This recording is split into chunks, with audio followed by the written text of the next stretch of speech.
tiene que ver con una pregunta que hizo nuestro querido Poncio Pilato.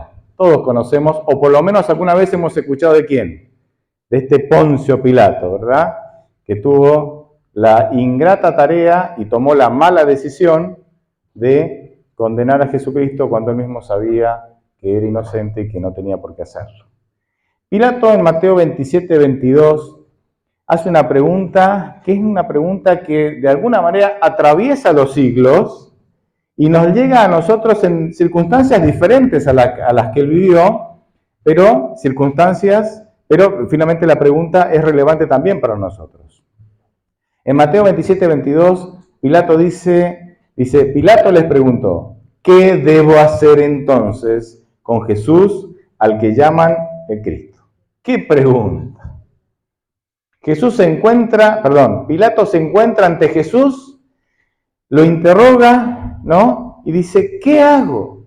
¿Qué hago con este hombre? Fíjense lo que dice Mateo 27, del 15 al 18, que de alguna manera nos explica por qué Pilato hizo esta pregunta.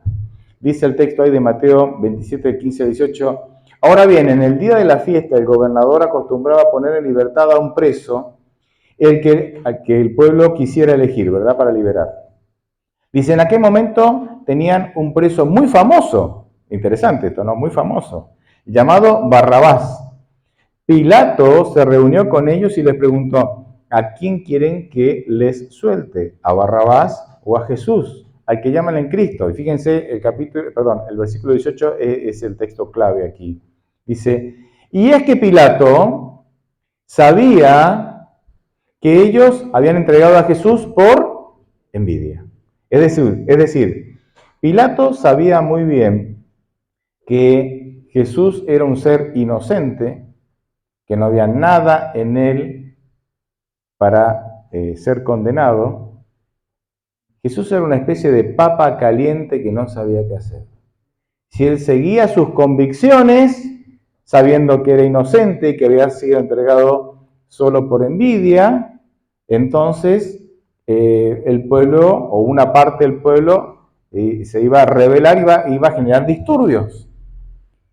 Y si la otra opción es que él fuera en contra de sus convicciones, le diera al pueblo lo que el pueblo pedía, y eso implicaba mandar a la muerte a un ser inocente. Y esta pregunta, como les decía, traspasa los siglos y nos llega a nosotros. Porque cuando Pilato se encuentra con Jesús, dice, ¿qué hago con este Jesús? Y cuando Jesús toca a la puerta de tu vida y te llama, porque quiere ser parte de tu vida, a veces nosotros somos como Pilato, ¿no? Nos hacemos la misma pregunta, ¿qué hago con este Jesús? Apocalipsis 3:20 dice que Jesús dice, yo estoy a la puerta y llamo. Jesucristo dice esto, yo estoy a la puerta y llamo. Si alguno oye mi voz y abre la puerta, yo entraré con él, cenaré con él y él cenará conmigo. Este texto es muy interesante.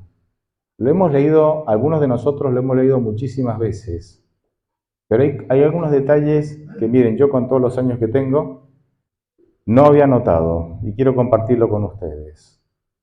El texto, la inflexión del verbo yo estoy a la puerta y llamo, nos da la idea de un llamado continuo, no de que alguien llama y se va, continuo.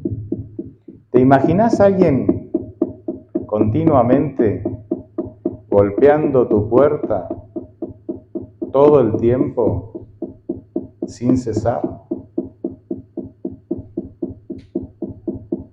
Ahí seguiría golpeando, me encanta, pero no, voy a dejar de golpear. ¿Se entiende la ilustración, no? Y vos estás adentro y alguien está golpeando la puerta. Y golpea, golpea, golpea. Y tal vez hasta te animás a echarlo, ¿no? Deja de golpear, no molestes más. Pero golpea, golpea, golpea. Y en algún momento vos te haces la pregunta de Pilato. ¿Qué hago con este Jesús que está ahí golpeándome la puerta hace 4 meses? Porque Jesús está en la puerta llamando y no deja de golpear, es un llamado continuo. Y pueden pasar varias cosas. Lo primero que puede pasar es que decidimos ignorarlo.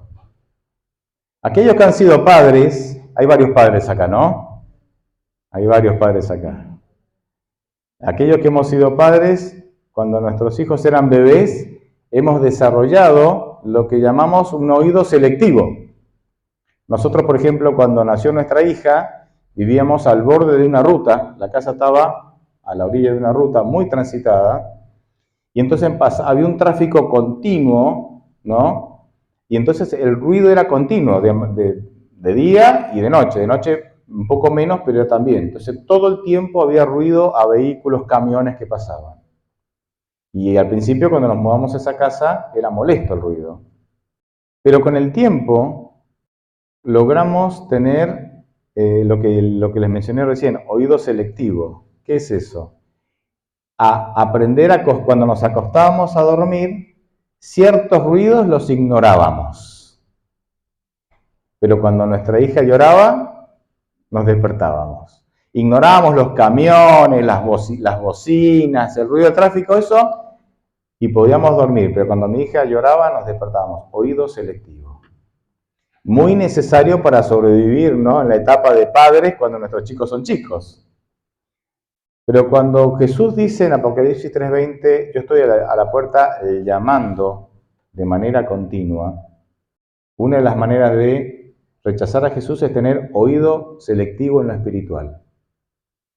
Me acostumbro al ruido de Jesús llamando a la puerta y ya no lo escucho. ¿Entienden, no? El ruido está, yo ya no lo escucho porque he decidido ignorarlo y me acostumbro al llamado, me acostumbro a los golpes de la puerta, me acostumbro a los llamados de Dios que están ahí, pero yo no los escucho, he decidido ignorarlos. Así que no es que el llamado cesa, lo que ha pasado es que yo he decidido, me he entrenado para no escucharlo. Creo que esa es la realidad de muchos. Jesús los llama, pero ellos han aprendido a no discernir el llamado de Dios.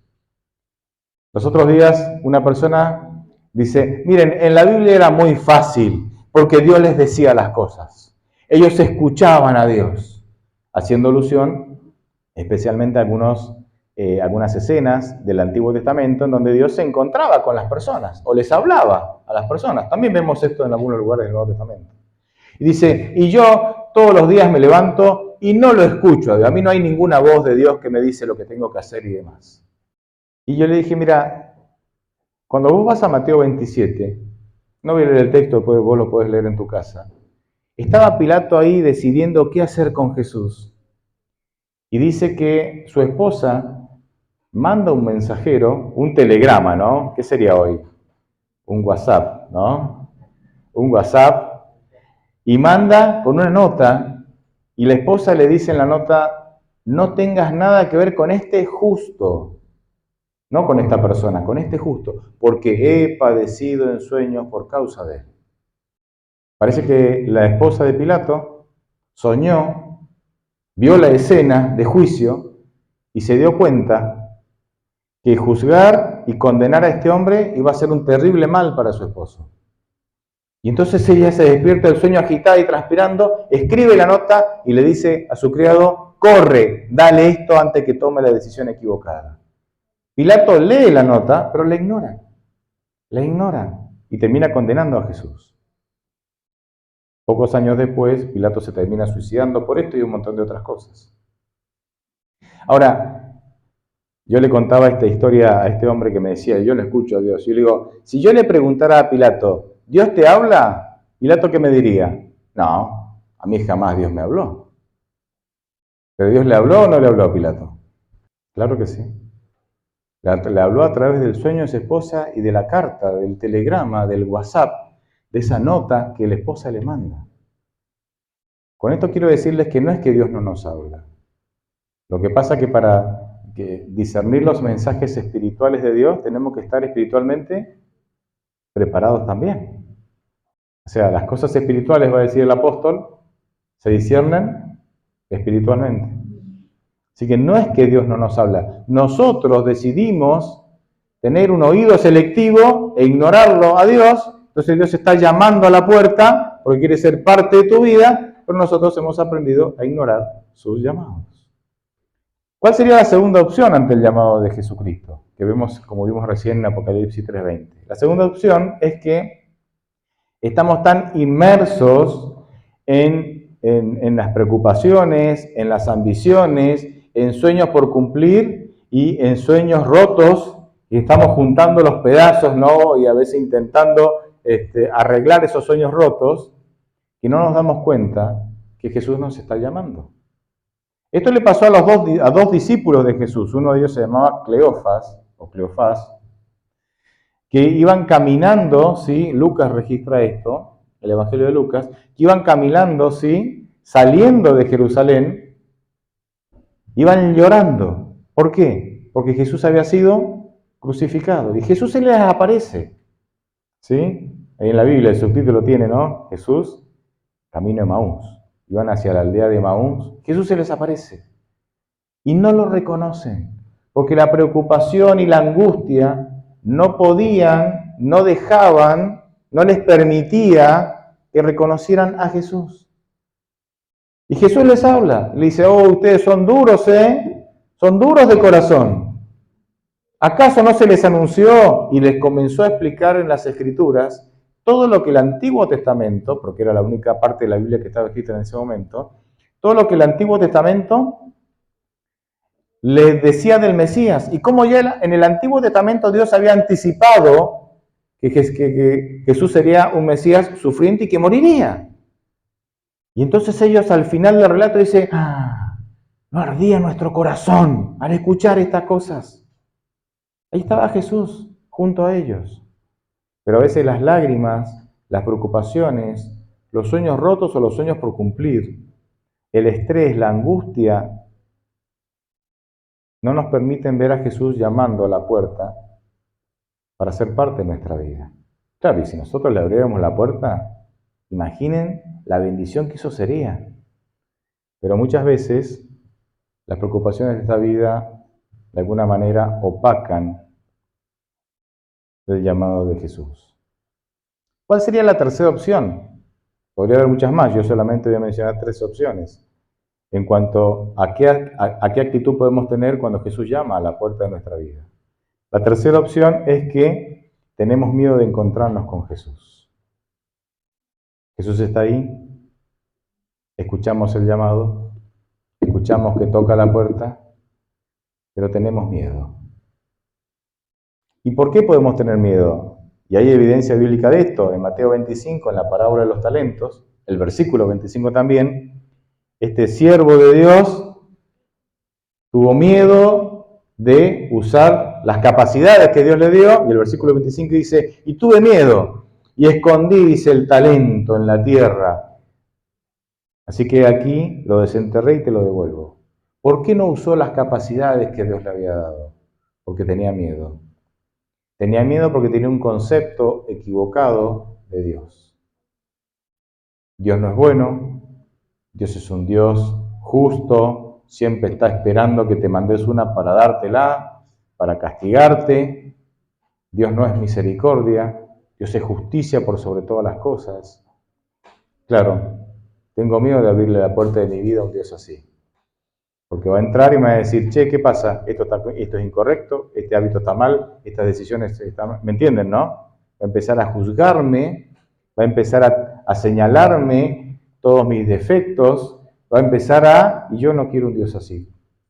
Así es que muchas veces nosotros, por miedo, justamente, no nos animamos a abrir la puerta. No sé si vos calzás en alguna de estas 3 opciones, o tal vez en alguna otra, pero realmente lo mejor que nos puede pasar es que nosotros podamos dejar entrar a Jesús a nuestra vida. Es lo mejor que nos puede pasar, dejar que Jesús entre en nuestra vida. Y la segunda parte del pasaje de Apocalipsis 3:20 habla de las intenciones de Jesús. La primera parte dice, yo estoy a la puerta y llamo. Si alguno oye mi voz, dice, y me abre la puerta, y ahora vienen las intenciones de Jesús. Dice, entraré en su casa. No es una visita en la vereda. ¿Qué significa una visita en la vereda? Cuando vos a alguien no lo dejás entrar y lo atendés en la vereda, que tenés tu derecho, porque no siempre podemos dejar entrar a todos, ¿no? O no siempre es conveniente. Es porque querés que la visita sea breve e impersonal. Cuando me llega el correo con alguna encomienda y me tocan la puerta, abro, yo con él voy a tener una relación breve e impersonal. Hola, hola. Norberto, sí. Número de documento, tanto. Firme aquí. A mí no me interesa su nombre. A mí no me interesa si tiene familia, si tiene problemas. No me interesa nada de él. ¿Por qué? Porque solamente él viene a cumplir una función, que es entregarme ¿qué? El correo. Entonces, lo atiendo en la puerta. No es que lo hago pasar y lo invito a almorzar. ¿Por qué? Porque yo no quiero tener una relación con él. Solamente quiero que me dé la encomienda. Entonces Jesucristo dice, si me abrís la puerta, es porque yo quiero entrar en tu vida. Yo no soy el que entrega el correo del Evangelio. Yo soy el Evangelio. ¿Me entienden, no? Yo no soy el que vengo a darte la buena nueva del Evangelio. No soy el mensajero. No soy el cartero, el de la encomienda. Yo soy el Evangelio en persona. Por eso yo no quiero quedarme en la puerta y tener una relación distante, impersonal y breve con vos. Quiero entrar en tu casa.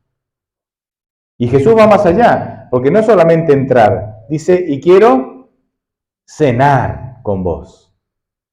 Es interesante que la palabra que se usa para cenar aquí, se usa en Apocalipsis 19:9 para describir la cena de las bodas del Cordero, el Cordero es Jesús, de la cual participarán todos aquellos que han sido salvados por Jesús.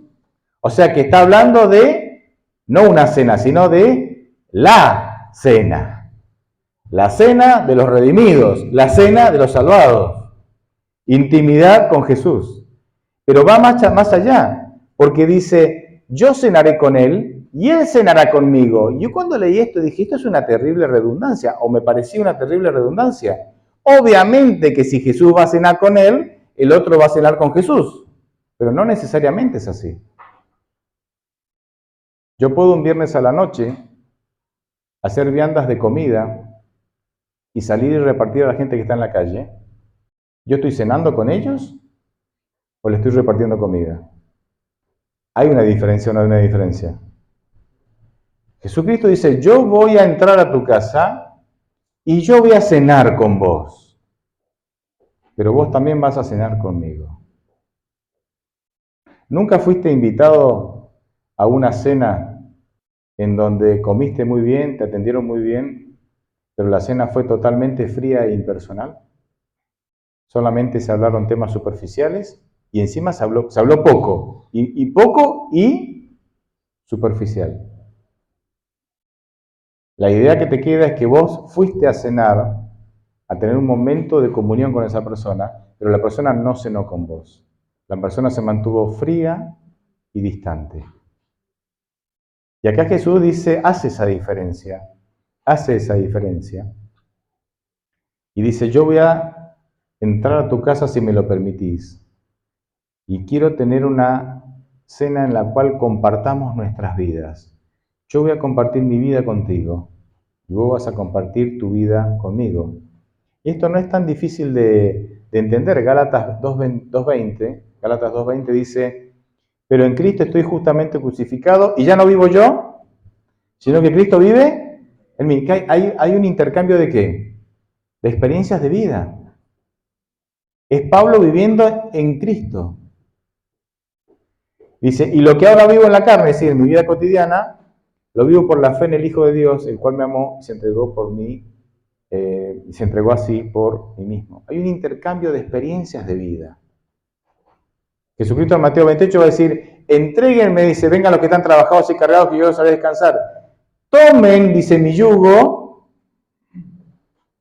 y ustedes entreguen, porque mi yugo es fácil y ligera mi carga, y denme ustedes sus cargas.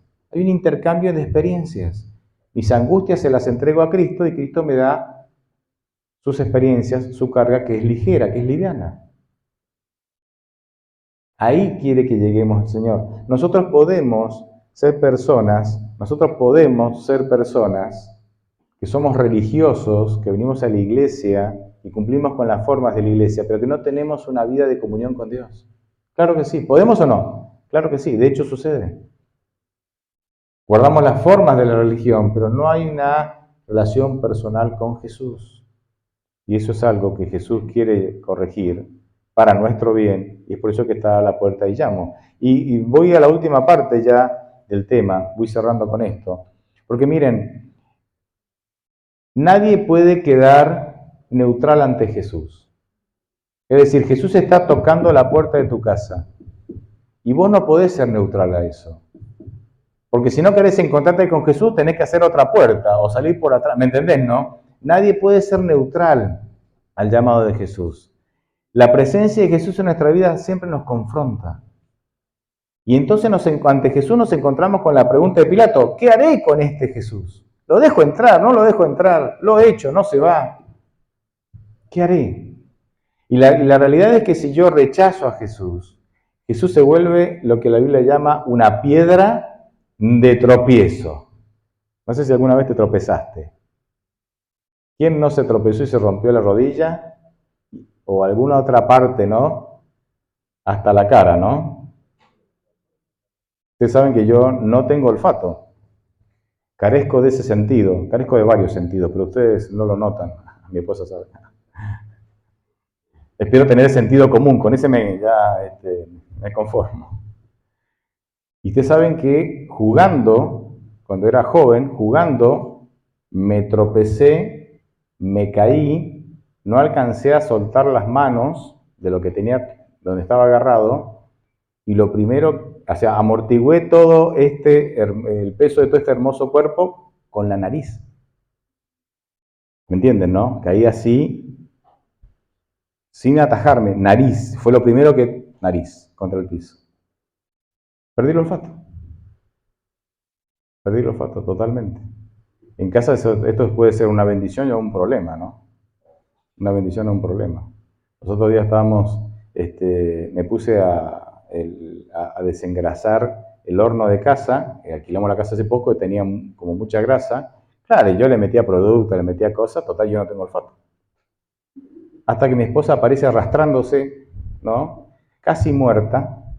¿Qué estás haciendo? Digo, mi amor, yo pensé que le iba a dar una sorpresa. Limpiando el horno, mi amor. Casi se muere, claro. Hay una intoxicación ahí, química, una nube no mortal. Yo no me doy cuenta. Me puedo poner lavandina de perfume que a mí me da lo mismo, ¿me entendés? Así que los perfumes los suele elegir mi esposa porque me das vinagre y me da lo mismo. No tengo olfato, fruto de un tropiezo. Fruto de un tropiezo. Los tropiezos pueden ser una pavada, pueden realmente generar cuestiones importantes en nuestra vida, o consecuencias importantes. Cuando vos rechazás a Jesús, Jesús se vuelve, dice, una piedra de tropiezo. Y en Mateo 11:6, en relación a la pregunta que Juan el Bautista le hizo a Jesús, Jesucristo dice, bienaventurado el que no tropieza por mi causa. Otras versiones, para hacerlo más claro, dice, la palabra de Dios para todos dice, afortunado el que no duda de mí. La Nueva Traducción Viviente dice, Dios bendice a los que no se apartan por mi causa. Otra manera de traducirlo podría ser, bienaventurado el que no se ofende por mí. Es decir, en otras palabras, Cristo está diciendo que cuando nosotros lo rechazamos a Él, entonces Jesús pasa a ser una causa de vergüenza, una causa de tropiezo, una causa de escándalo. Porque saben cuál es, en griego la palabra tropiezo o tropezadero, en griego saben cómo se escribe, escándalo. Que traducido al castellano, ¿qué sería? Un escándalo. Es un escándalo seguir a Jesús. Es un escándalo las enseñanzas de Jesús. En otras palabras, yo podría traducir el versículo de Mateo 11:6 diciendo, bienaventurado el que no se escandaliza cuando yo toco la puerta, sino que la abre y me permite entrar en su vida. Pero si vos rechazás a Jesús, Jesús pasa a ser un escándalo en tu vida. ¿Y quién quiere, hermanos, vivir escandalizado? ¿No? Vos como yo, evitamos los escándalos.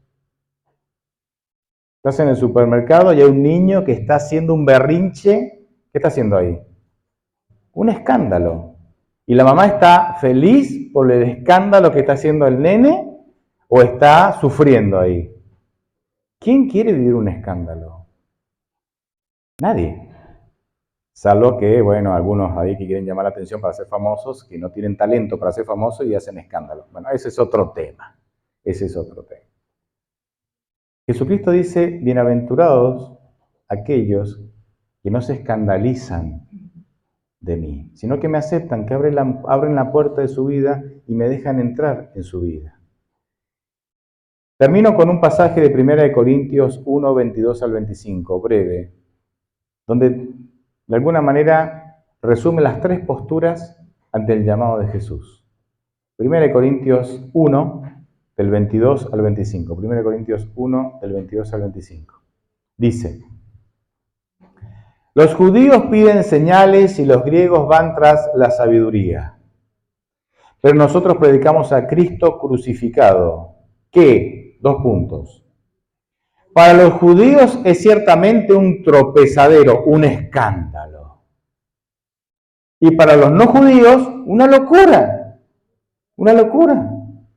Dice, pero para los llamados, es decir, para los que aceptaron el llamado de Dios, tanto judíos como griegos, o sea, no importa el país de donde vengas, ni la cultura a la cual pertenezcas, Cristo es poder de Dios y sabiduría de Dios. Porque lo insensato de Dios es más sabio que los hombres, y lo débil de Dios es más fuerte que los hombres. Algunos dicen, es una locura.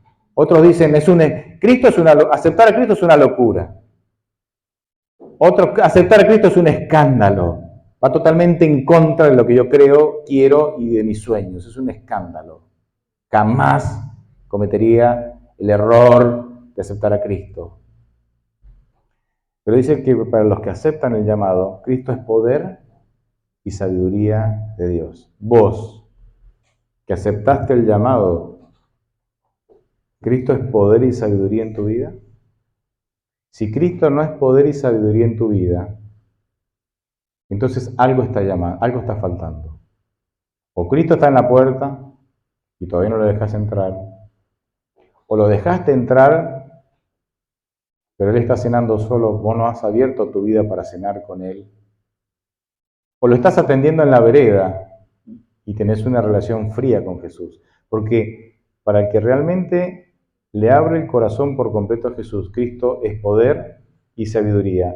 Lo resume muy bien Erich Fromm, una cita corta que voy a compartir con ustedes. Lo resume muy bien en su libro La venida del Consolador. Y él dice, esta cita está en el contexto de la iglesia, de Hechos de los Apóstoles, la iglesia que surge a partir de la resurrección de Jesús. Él dice lo siguiente: la oposición al pueblo de Dios fue destruida completamente. Se vaciaban los templos paganos y los conversos al cristianismo se multiplicaban por miles. Van viendo, ¿no?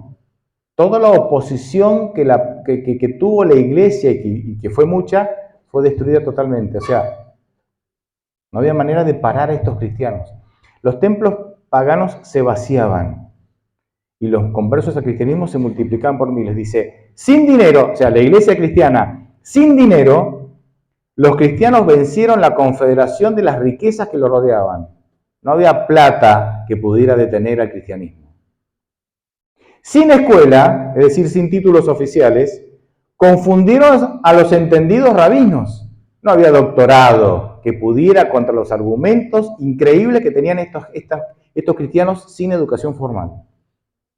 Sin poderes políticos ni sociales, probaron ser más fuertes que el Sanedrín, que era el gobierno, que era el cuerpo que gobernaba al pueblo judío. Sin ningún tipo de influencia social, probaron ser más fuertes y más influyentes que el gobierno.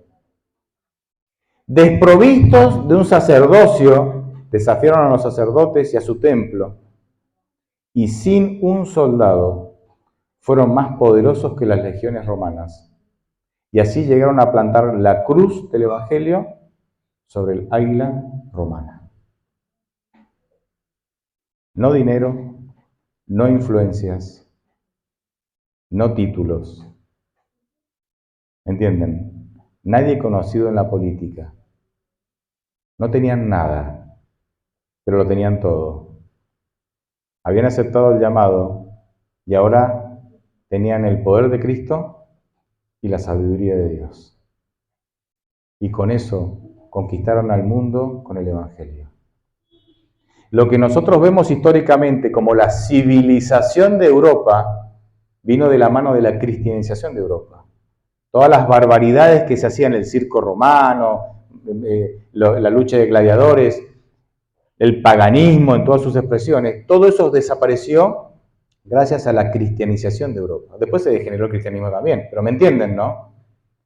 Y todo esto lo hicieron sin ningún tipo de recursos humanos o materiales, sencillamente porque habían aceptado el llamado de Dios y Dios los llenó de su poder y de su sabiduría. Ahí, esa es nuestra meta, chicos. Esa es nuestra meta. No podemos conformarnos con menos. No podemos conformarnos con venir a la iglesia y cumplir con las formas de la religión. Esa es nuestra meta. Experimentar el poder de Dios y tener la sabiduría de Dios para llevar una vida conforme a la voluntad de Dios, para vivir la plenitud que Jesús nos prometió en Juan 10 y para conquistar al mundo con el Evangelio. Ahí tenemos que llegar. Ojalá abramos la puerta a Jesús, tengamos intimidad con Él y lleguemos. Amén.